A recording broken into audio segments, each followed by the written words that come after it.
Meanwhile, as our summer heat drags on, one Valley community says that they have been without air conditioning for a month. And tonight, the Attorney General's office is getting involved.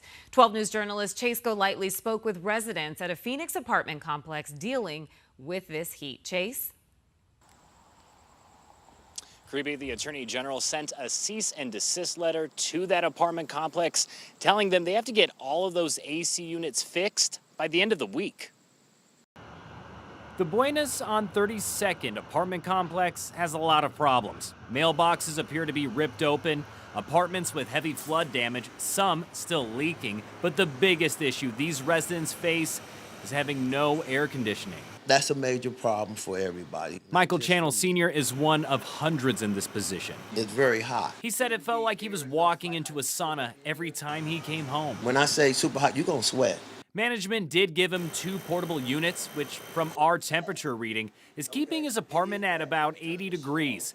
But he wants a more permanent solution. We need our freaking air back on. We saw dozens of apartments that had them. Some say they just don't do enough. It's pretty miserable. Which is why the Attorney General's office is getting involved.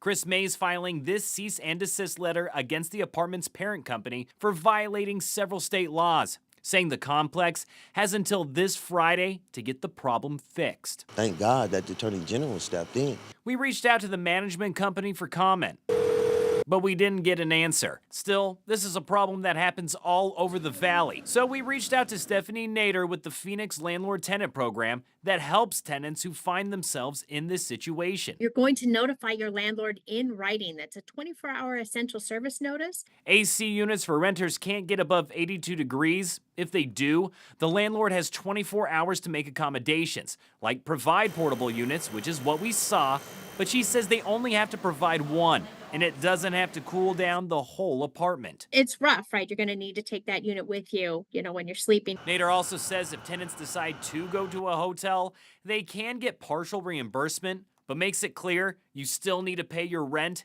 even with no air conditioning. And the city of Phoenix is aware of this issue at the apartment complex. A spokesperson telling me they have issued 39 citations against them for having no AC for its tenants. And the apartment complex is actually due in city court next month. We're live in Phoenix tonight. Chase Golightly, 12 News. All right, Chase, thanks. Tonight, President Biden is